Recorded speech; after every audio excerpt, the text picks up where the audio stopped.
State would go. When you see that circle, that's where Percy Harvin is. Tebow flushed again. He'll keep it.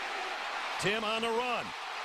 Whoa! Head-on collision out to the 40-yard line with Jamie Robinson.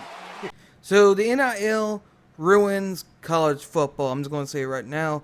College football is about tradition, about going to school in case the NFL don't ever work out. You got education behind you.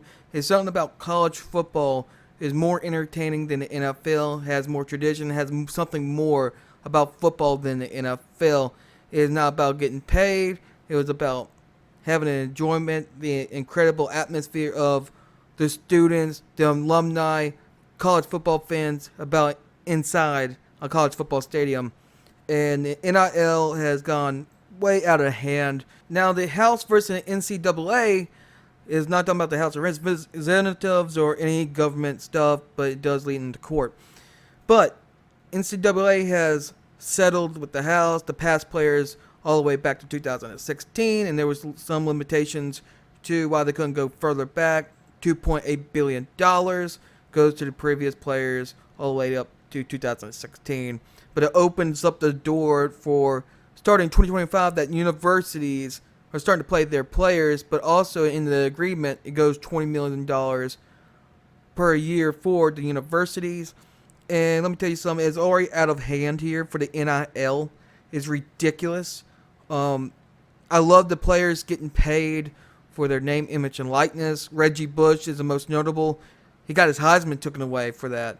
For signing autographs, I think it's every right for every player in any sport in college to get paid for their autographs and book signings or autograph signings, jersey sales and stuff like that. That is fine. But it crossed the line of making it college football into a job. A job when you're not really a franchise. It's not professional. You're a college student in college making money to pay off your college debt and maybe get a job in the future that pays more than what you have now. Now it crosses a lot of lines because since 2021, when the NIL deal and players can make money off their name, image, and likeness, these sponsorships for kids around their local area, around the universities or big franchises, like the John Mustard has gave a big deal to Bajan Robinson, and it was a big deal. It was like over $2 million or something, for example. And they're not even stepping on the field yet. And maybe we don't even know if they're going to be starting or not. And they're getting so much money, we don't even know if they're going to play. And they will transfer somewhere else. And another big example is lately, Jaden Rashada was committed to Miami. Then he flipped and signed with the Florida Gators. Then he left because they didn't come up with the $13 million. It was also University of Florida's fault. But he went to Arizona State, took lesser money. Now he's in Georgia. But now Jaden Rashada gets to sue the Florida Gators. Now, that gets out of hand. It went from $9 million to $13 million. And it affects the recruiting because it's not about tradition in school and how good your football program is. It's how much money you get paid. You can win championships at Alabama and Georgia all day long, but if you don't come up with the right money, they will go somewhere else. And it could be a small school and actually came up with kind of a playing field, but not really. It hurts college football. And the bigger college football is, the more it's going to get out of hand. But at least it came with a salary cap. Gave university a salary cap. I don't like that because they become like state workers, college workers, whatever. I don't like that. I wish it was a different way, but it's going to ruin college football because they might end up having a set of laws just like the NFL had to do, because if the NFL didn't have these certain laws and stuff, they could be breaking the law. And so those laws are in place for the NFL for salary caps and stuff like that. So nobody goes to jail and breaking any law. But that's probably what's going to happen to college football. This is not college football. Okay. I don't like Deion Sanders. I don't like how he coaches. But let me say this. I love what he stands for when he said it's not about the NIL deal. It's about college and maybe going to the pros if you're good enough. But mostly it's about college and finishing college and stuff. I like Deion Sanders, what he stands for there. But this NIL deal ruins college football, basically making college players being professionals before they even get professionals, and they're just going to go to any college because of the money. And they also not even stepping out on the field yet and earning money yet. And it'd be $13 million for a 17-year-old or an 18-year-old, and it's not even earned yet. They didn't even went on the field, and that's the biggest problem. College football might fix this. They're going to fix this someday, probably lower it. And also, what is this $20 million going to do? Is it going to spread throughout the rest of the sports, or is it just football related?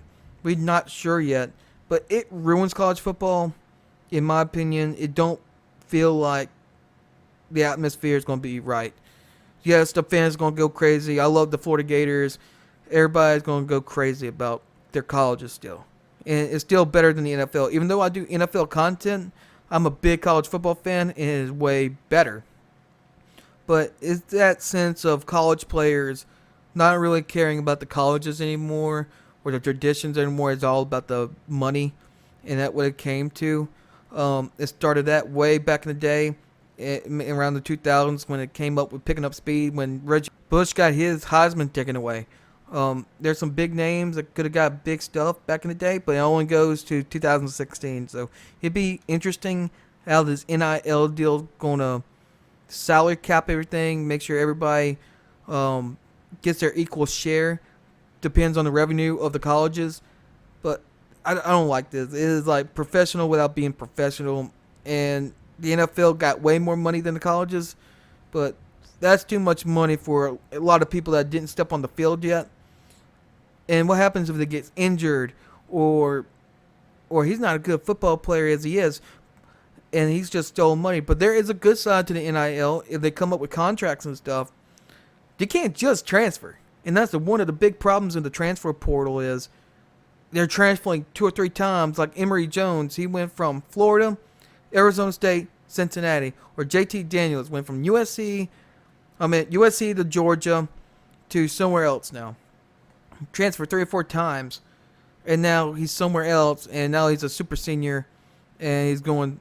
And he finally had nowhere else to play for. Didn't do a good job on the starting job. And all of a sudden he wasted all those years. You can't do that. You can't just transfer, because you're locked in there. If you sign a contract for 3 or 4 years, you're playing for this college, you're locked in there. You can't do nothing about it. That's why the NFL has it.